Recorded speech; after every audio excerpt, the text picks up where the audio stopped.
ये पूर्व जन्म में ऐसे ही समाधि लगाने का अभ्यास था। कभी तो हठ योग करके समाधि लगने का इसने अभ्यास किया, जिससे वो परिपक्व अभ्यास हो गया। और एक दिन सोते सोते इसका वो अब समाधि लग गई। समाधि लग जाती है तो मन बहुत दूर पहुंच जाता है, वहां की बकवादें देखता रहता है और शरीर को कोई आभास नहीं होता। उस समय बहुत ज्यादा सर्दी थी, सर्दी का मौसम था और ये अजामेल समाधि हुआ अचेत पड़ा था। और उधर से जो गणका वैसा बनी हुई है, वो लड़की भी वैरागण थी, साध्वी थी।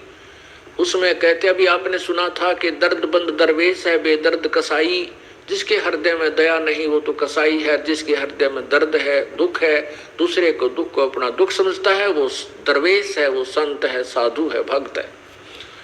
तो उस लड़की के मन में, उस साध्वी के मन में ये विचार आया। दूसरे लोग कहने लगे कि इसने एक हफ्ता हो गया, 3 दिन हो गए हैं, ये उठा नहीं है, इसकी समाधि लगी है।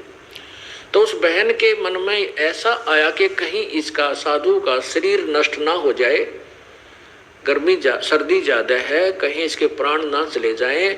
और कोई कपड़ा था नहीं इस भक्त ने, उस साधक ने अजामेल जो पूर्व जन्म में केवल एक कोपीन, एक लंगोट पर्दे पर बांध रखा था, बाकी नी वस्त्र था, कोई कपड़ा नहीं रखता था। उधर से वो साध्वी थी, उसके पास भी एक्स्ट्रा कोई कपड़ा नहीं था। तो उसने सोचा इस साधु का जीवन बचाना अति आवश्यक है। तो उस लड़की ने उस साधु के ऊपर लेट गई। उसके जीवन रक्षा करने के लिए, अपने शरीर का ताप देने के लिए वो बहन उस भगत के, समाधि लगाए हुए भगत के यानी उस अजामेल के शरीर के ऊपर लेट गई। अब लेट गई तो वो गर्म, शरीर गर्म हुआ। कुछ देर के बाद उसके वो जो ऊपर ड्रामा देख रहा था वो खत्म हुआ। जब वो वापस आया से एकदम शरीर से बाहर, तो ये तपस्वी जो होते हैं ये ततैये बन जाते हैं, भेड़।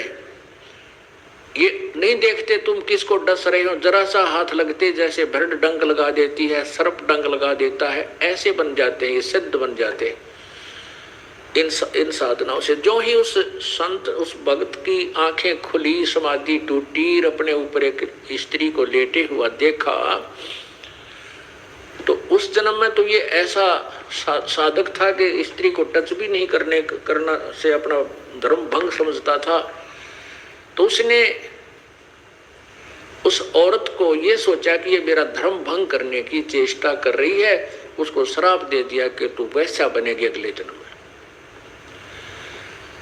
तो उधर से वो भी उससे कैसी थी, दया तो थी उसमें, ये तो साधु में होता है, तभी तो भगवान की साधना की तरफ चलता है, दयालु जिसमें दया होती है। लेकिन जिसको साधना ठीक नहीं मिलती वो दयालु होकर भी दुष्ट कर्मों से नहीं चूकते। उधर से उस लड़की ने उसको श्राप दे दिया कि तू भड़ुआ बनेगा, अगले जन्म में तू भड़ुआ होगा, अर्थात व्यभिचारी होगा। तब जब उन दोनों का वो पारा सा उतर लिया छो का, फिर विचार करने लगे। तो उस लड़की ने कहा कि नालायक, मैं तो तेरे शरीर को गर्मी दे रही थी, मैंने तेरे जैसे निकम्मों की कोई आवश्यकता नहीं, मैं फिर घर क्यों त्यागती अगर मैं ऐसे कर्म करती। मैं तो, मुझे पता लगा कि 2-3 दिन से तू बेहोश पड़ा है, कहीं तेरा शरीर नष्ट ना हो जाए, मैं तो इसलिए तेरे शरीर को गर्मी देने के लिए, और कोई वस्त्र ना था मेरे पास, अपने ही शरीर से तेरी रक्षा कर रही थी। तब वो महसूस किया उसने भी कि बहन मेरे से गलती बन गई। अब वही तो बात है ना, कहते हैं तीर कमान से और वचन जुबान से निकलने के बाद वो वापस नहीं आता। तो सोच समझ कर हमने हर क्रिया बोल चाल करनी चाहिए। तो उसी के परिणाम स्वरूप वो तो वैश्या बन गई, वो बदचलन बन गया, दोनों का फिर संयोग हो गया। अब वो पति पत्नी रूप में, फिर उसके बाद उनका काफी प्रेम बन गया। जैसे जब उन्होंने पता लगाया था कि उस भक्त ने भी पता लगा कि तू कुर्बान थी, तेरा शरीर की रक्षा की, तो उनका आपस में बहुत ज्यादा लगाव बन गया। आपस में प्रेम बन गया, एक दूसरे ममता बन गई। बिल्कुल वो उस जीवन में ब्रह्मचारी रहे और बिल्कुल ठीक रहे। लेकिन वो ममता जो आपस में, युकाल का तो जाल बड़ा भयंकर है, वो आपस में मोह फंसा रहा। उस मोह ने ये फिर कट्ठे लपेट दिए अगले जन्म में, ये पति पत्नी बना दिए और साथ में वो वैश्या बन गई और अजामेल बन गया ये बदचलन बड़ुआ। अब वो साधु वहां संत पहुंचा उसके द्वार पे, तो वो लड़की जो गणका बनी हुई थी वो एकदम बाहर आई कि हमारे द्वार पर नमो नारायण करने वाला कौन आ गया। तो गाली देने वाले तो बेसे गा जाते थे और आज ये परमात्मा का नाम उच्चार करने वाला कौन आ गया। एकदम वो बाहर आई और कहते हैं पिछले जन्म की जो साधना की हुई होती है वो भक्त आत्मा मनुष्य जीवन से जब आते हैं तो शीघ्र भक्ति पर लग जाते हैं। चाहे वह कितने ही दुराचार करता है, चाहे कितने ही वो विकार करता है, शराब पीवे, मांस खावे, चाहे तम्बाकू सुल्फा पीता है, वो पिछले जन्म का जो मनुष्य शरीरधारी प्राणी होता है और पिछले जन्म में कुछ भक्ति की हुई होती है और वर्तमान में कुसंगत में फंस जाता है, वो तुरंत त्याग देता है उन बुराइयों को और परमात्मा की भक्ति में उसी प्रकार सपीट लग जाता है। अब उस भक्तनी ने बाहर आते ही ऋषि के चरण दिए और कहा जो हमारा कौन सा पुण्य उदय हुआ, हमारे द्वार पर साधु संत आए हैं, आओ जी बैठो जी। अब साधु ने संत ने सोचा भी कति ठीक ठिकाना आ गए तो बहुत भगवान आत्मा मिल गई और बहुत ही अच्छे भक्त मिल गए। अब अंदर जब पहुंचा तो उसने एक चारपाई थी जिसी घर पे वो उस पे बिछा दिए सुंदर कपड़े धोए धाए, साधु बैठ गया दच के उस चारपाई के बीच में। दोपहर के बाद का समय था, 2-3 बजे 4 बजे, और वो अजामेल गया हुआ था जंगल में शिकार खेलने, शिकार लेने के लिए। कोई मर्ग, कोई पशु पक्षी मार के लिया करता डेली और हाथ काट के शराब पिया करता वहां जंगल में बना करके मदिरा। तो वो आया, उसने क्या कर रखा कि कंधे पे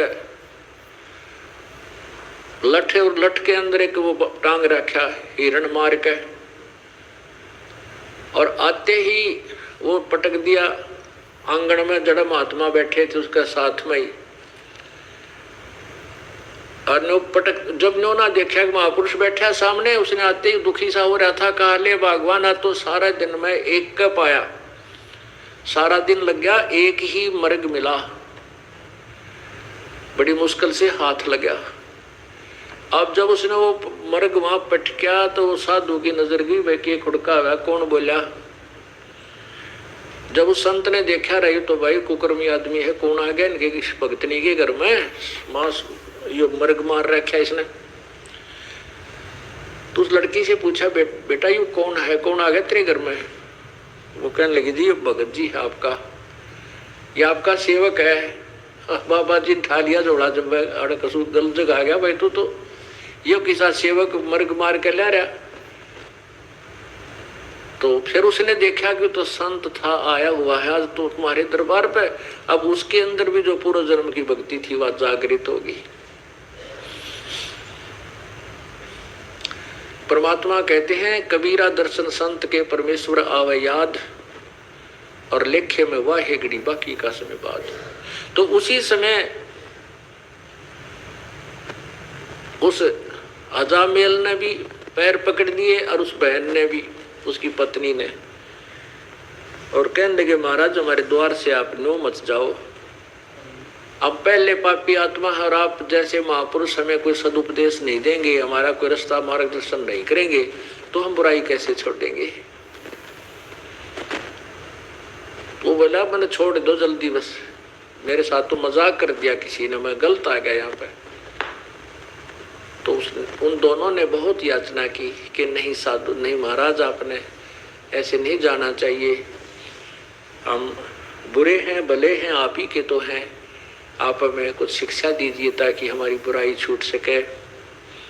काफी आग्रह करने से संत ने दया आएगी कि भाई चल इतना कुछ कह रहे हैं, गलती हो जाया करती है, और ये कहें भाई हम सुधरने की चेष्टा करेंगे तो ठीक है। कहने लगे भाई इस बीमारी ने बाहर घेर का, अभी आज से प्रण करो, कसम खाओ, प्रतिज्ञा करो कि ये बुराई तुम नहीं करोगे। अब कहते हैं साधु दर्शन राम का, मुख पे बसे सुहाग, और दर्शुनी को होते हैं जिनके पूर्ण भाग। अब वो पूर्ण भाग थे क्योंकि पिछले जन्म की कमाई थी, और किसी ना किसी जन्म में वो परमात्मा की शरण में रहे हुए होते हैं। जो प्रभु आते हैं प्रत्येक युग में आते हैं, और वही कमाई उनको मनुष्य जीवन दिलवाती रहती है। बाकी जो अन्य हठ योग आदि करते हैं वो तो मलाई यही खत्म खर्च करते रहते हैं, सिद्धियां प्राप्त करके या कोई राज्य प्राप्त करके फिर पैरेलल हो जाते हैं।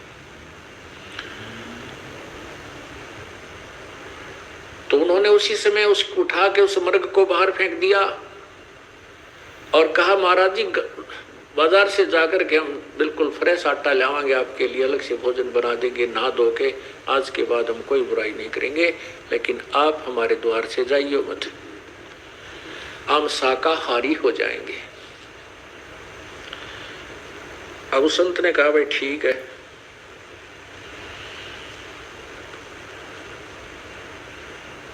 तो क्या हुआ, गर्मियों के दिन थे, गर्मी का मौसम था। अब वो भोजन ला करके बाहर से उन्होंने नहा धो कर स्वच्छ होकर के सारा घर दोबारा लीप लाप के पवित्र कर दिया।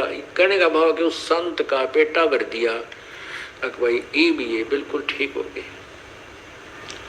तो उसके मन में आया कि परमात्मा ने शायद तुम्हारे लिए ही मुझे यहाँ भेजा है। जैसा भी संत के विचार होते हैं वो अच्छे ही हुआ करते हैं, चाहे वो किसी भी भगवान की साधना कर रहा है। उसके जैसे खेल के खिलाड़ी होते हैं, उनके कोई किसी भी खेल में खेल रहे हैं, उनके नियम और वो सब उससे परिचित होते हैं।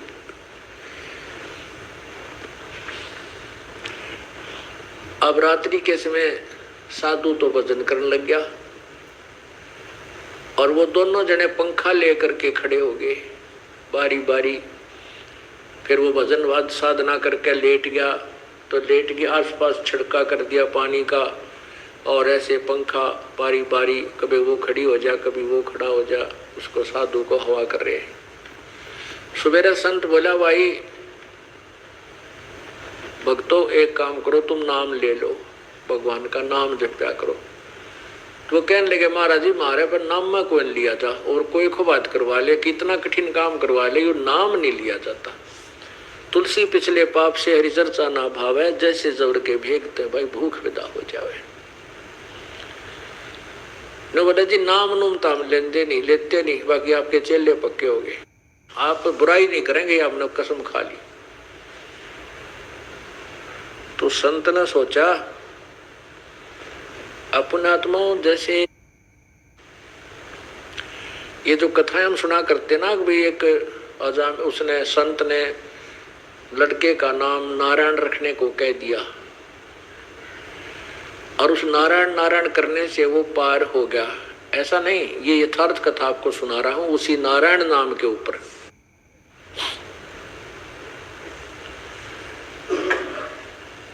तो संत ने सोचा भाई इनके निकम्या के काम बिगड़ गए, घने पाप घने इकट्ठे हो गए, इसलिए इनके राम नाम में रुचि नहीं बन सकती, तो क्यों ना ऐसा तरीका कर दूं कि ये भगवान का नाम उच्चारण करने लग जा।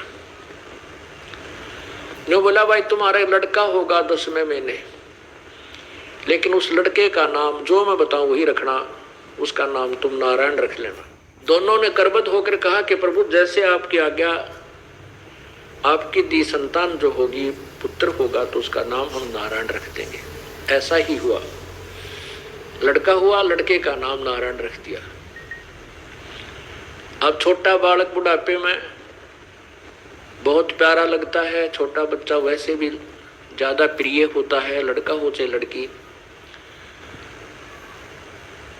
तो वो लड़का जब उसके इतना मोह हो गया उस नारायण नारायण करता, वो लड़का थोड़ी इधर उधर हो जाता, घंटा 2 घंटे ना आता, तो वो नारायण नारायण करता हुआ उस बालक ने ढूंढ के लाता। चाहे वो जंगल में कितना कोई बेर ब्यार खाने गया हुआ होता, फल खाने के लिए, वही से ढूंढ के ले आता। रे कित गया तेन अड़ खा जाएंगे है जंगली जानवर, बेटा दूर मत जाया कर, भयभीत रहता। उसके अंदर इतना मोह बन गया। एक दिन उसकी अचानक मृत्यु होगी, क्योंकि उसका समय जो है ना, उसकी मृत्यु होगी। उस अजामेल की मृत्यु होगी तो उसको यम के दूत ऊपर लेकर गए धर्मराज के दरबार में, जहां अकाउंट होता है एज का, कर्मा का, कितनी आयु थी, कितने समय में यू मरा, इसने कैसे पुण्य कितने पाप किए। जब उसकी मृत्यु होगी तो उसकी पत्नी ने देखा कि तो मर गया अचानक। 2-4 दिन से वो अस्वस्थ भी चल रहा था। उसकी मृत्यु होते उसकी पत्नी ने हाहाकार मचा दिया। उसका कोई साथी था नहीं, ना कोई गांव का सहयोगी था, सब उससे नफरत करते थे। तो उसने सोचा इसका अंतिम संस्कार यहीं अपने आंगन में ही कर देती हूँ। उसको घसीट कर एक साइड में कोने में रख लिया और उसके ऊपर लकड़ डालने शुरू कर दिए। लकड़ लाने लगी, दूर दूर से इकट्ठे करके चिता बनाने लगी। 1 घंटे 2 घंटे के बाद उसकी वापस चेतना आ गई, वो जीवित हो गया। तो ऊपर उसने देखा, वो जब वापस आया तो उसकी पत्नी बुरी तरह रो रही, वो लड़का भी रो रहा और उधर से वो चिता बना रही, लकड़ी ढो ढो के इकट्ठे करने लग रही। तो वो कहने लगा तू क्या कर रही है, क्यों रो रही है, क्या हो गया घर में। तो अपने पति को जीवित देख करके उसको खुशी तो हुई, लेकिन जो दुख वो महसूस कर चुकी थी, वो दुख अभी भी उसके हृदय में विद्यमान था। और रोती रोती कहने लगी आप मर गए थे, आप जीवित कैसे हो गए, आप तो चले गए थे हमें छोड़कर। इस दुख में रो रही थी कि अब हमारा कौन है यहाँ पर।